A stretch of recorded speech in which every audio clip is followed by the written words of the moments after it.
So, if you want to get a custom ringtone on an Android phone, first of all, we're to make sure that we have the desired track pre-loaded to our phone. You may do it from YouTube. If you have YouTube Premium, you may do it from other third-party website.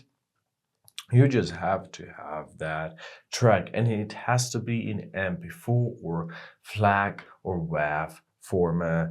All right, let's open up our settings.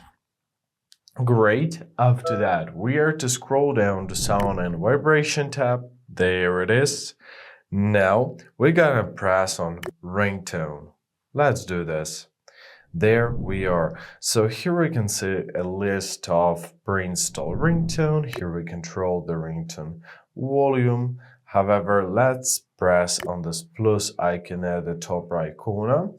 And here we can see the list of all the media files on our phone which may suit as the ringtone. So choose your desired ringtone. I'm gonna go with this one. Right, that's how you do this.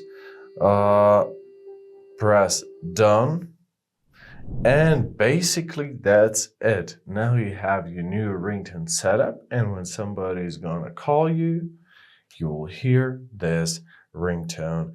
So I hope this video was helpful. Thank you so much for watching. Have a great day, and please consider subscribing to our channel.